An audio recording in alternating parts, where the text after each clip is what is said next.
सोन्याचा रथ त्या धर्मराजा रूपी ब्राह्मणाने पाहिला, तो रथ स्वर्गात गेला. दुसरा रथ निघाला, तोही स्वर्गात गेला.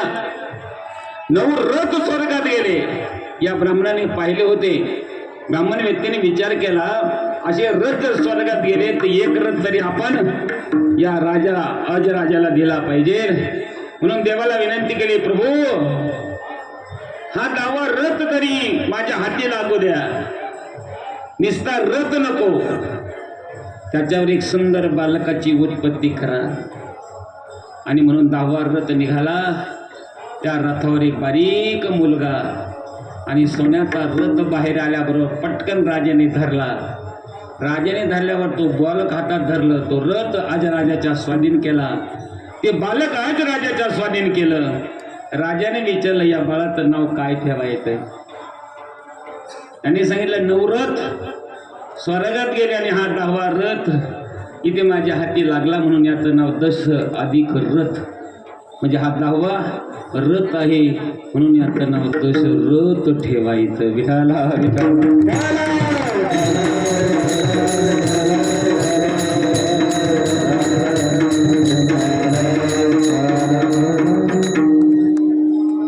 आज राजा दशरथाचा जन्म सामान्य माणसासारखा नाही. महाराज, जमिनीतून उत्पत्ती झाली, रथावर जन्म झाला म्हणून दशरथ नाव ठेवलं. आणि अशा दशरथ राजालाही आज राजाने जसा संतती सात जन्म नाही, त्या अयोध्येच्या असणाऱ्या स्थानाला ती शाप होता, म्हणून दशरथ राजालाही मुलं होत नाही. आणि म्हणून ते मुलं, महाराज म्हणतात, रामाचा जन्म फळापासून झाला, लक्ष्मणाचा जन्म फळापासून झाला, भरताचा जन्म फळापासून झाला आणि शत्रुघ्नाचा जन्म सुद्धा फळापासून झाला. या अयोनी संभव असल्या कारणानं तुकाराम महाराज म्हणतात, माझा भगवान परमात्मा या मृत्यू लोकात जन्माला आला. तो जन्माला आला असताना माझा भगवान परमात्मा कसा आहे? अयोनी संभव लोहे काही श्रमे,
जन्म सुद्धा अयोनी संभव आहे, रामाचा जन्म सुद्धा अयोनी संभव असल्या कारणानं तुकाराम महाराज म्हणले, माझा राम पवित्र आहे, त्याचं भजन करा.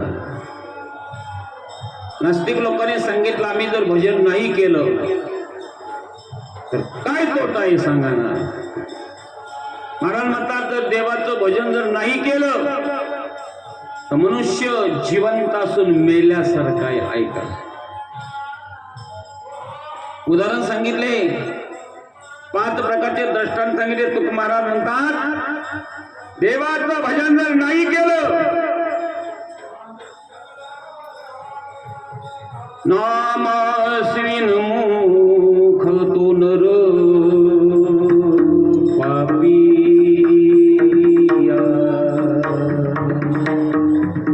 तो पापी आहे. तो असणारा मनुष्य देवाचं भजन जर नाही केलं, कसं? जन्माला आला तरी तो महाराज त्याच्यात आणि या माणसातला फरक सांगितला शास्त्राने. पंची पंख बिना हाती दंत बिना नारी पुरुष बिना भजन करले रे भजन करले. किती मोठा पक्षी असू द्या, त्या पक्षाला जर पंखच नसेल तर तो पक्षी जिवंत असून मेल्यासारखा आहे.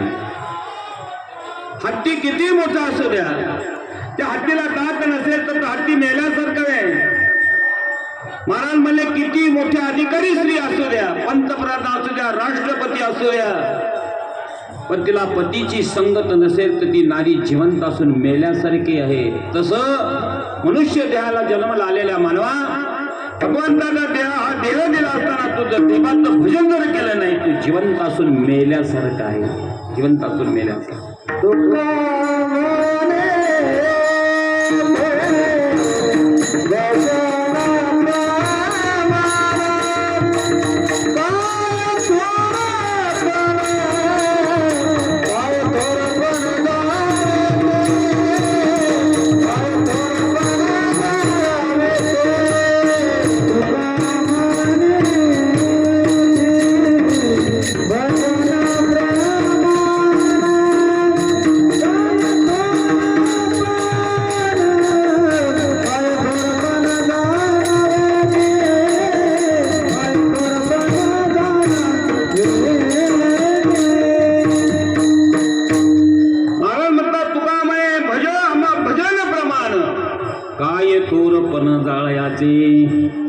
आणि एवढं मोठा अधिकारी असू द्या, पण देवाचं भजन जर त्याच्या मुखात जर नाही आलं ना,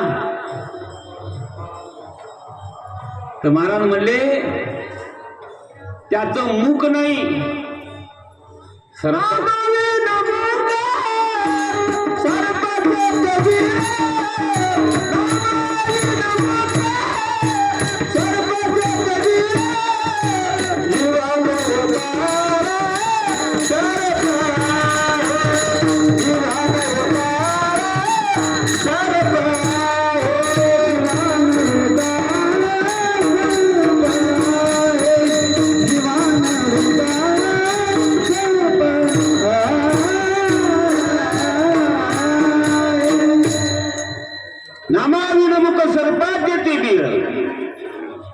सर्पाचं बीळ जसं असताना त्याच्या मुखात भगवंताचं भजन नाही, त्याचं मुख आणि सर्पाचं बीळ सारखं.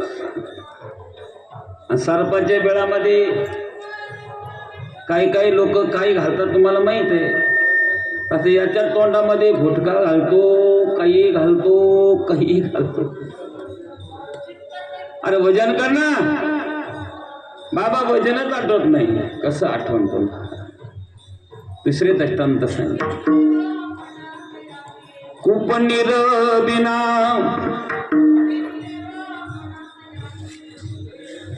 धेनुशीर बिना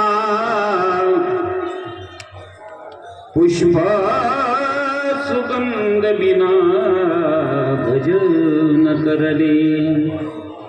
कूप म्हणजे विहीर. विहिरीला जर 10 परसाची विहीर असू द्या, पण पाणी जर नसेल त्या विहिरीला किंमत नाही. गाय किती मोठी असू द्या, पण त्या गाईला जर दूधच नसेल त्या गाईला किंमत नाही. आणि फूल किती सुंदर असू द्या, धोत्र्याचं फूल आणि बेसरामाचं फूल दिसायला सुंदर आहे, पण पुष्प सुगंध बिना त्या फुलाला किंमत नाही. का? सुगंध नाही. सुगंध आहे म्हणून फुलाला किंमत आहे. दूध आहे म्हणून गाईला किंमत आहे. पाणी आहे म्हणून विहिरीला किंमत आहे. पती आहे म्हणून स्त्रीला किंमत आहे. दात आहे म्हणून हत्तीला किंमत आहे. महाराज म्हणतात पंख आहे म्हणून पक्षाला किंमत आहे. तसं मनुष्याला देवाचं भजन आहे म्हणून मनुष्याला किंमत आहे. जर नाही केलं नाही तरी गेला जन्मावाया, नाही तरी गेला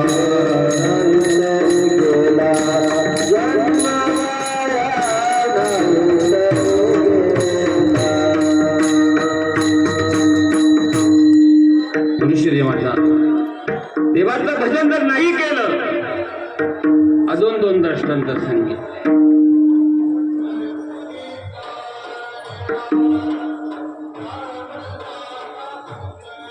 संगीत ताल बिना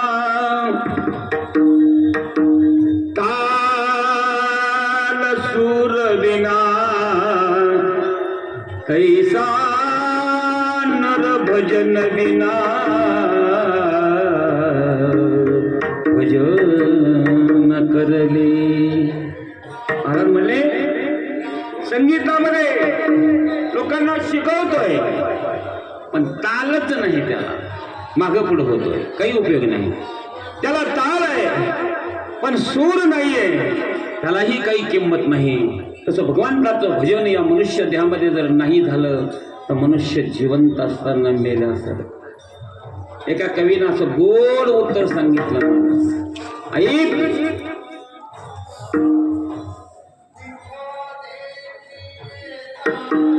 ना तुझा न भरोसा न माझा भरोसा, जग पुन्हा दे सांग भला मानसा. असो तुल माती आणि मी प्रभाकर, मुखी नाम हरीचे गोड साकर, सोडून दे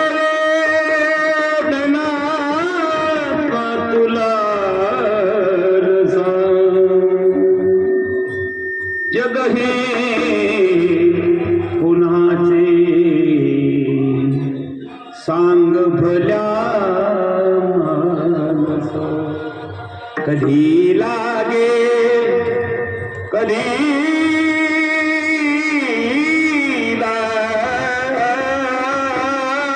लागेल रे, कधी लागेल रे वेड्या तुला त्या गोडी अभंगाची. कधी लागेल तुला गोडी अभंगाची. तुला गोडी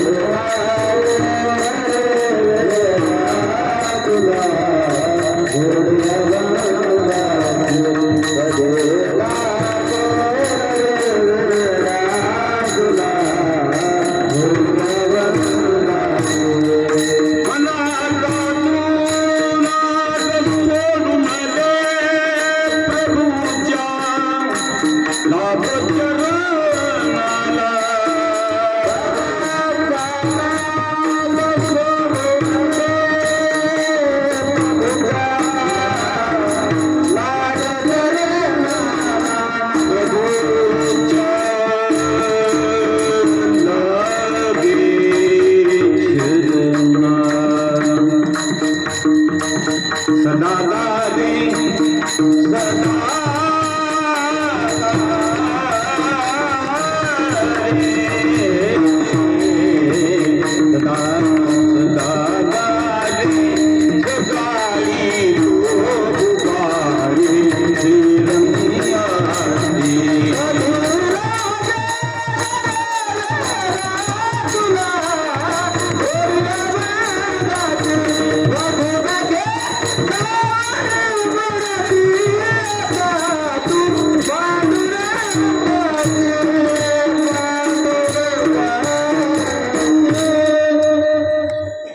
अमोल किमतीचा नरदे देवाने आपल्याला दिला, व्यर्थ घालू नका, परत नाही. अरे आपले असणारे पूर्वज गेले तसे आपल्याला सुद्धा त्याच मार्गाने जायचे. आजा मेला पंजा मेला, बाप म्हसना गेला, देखत देखत नातू पंतू तोही तैसा झाला.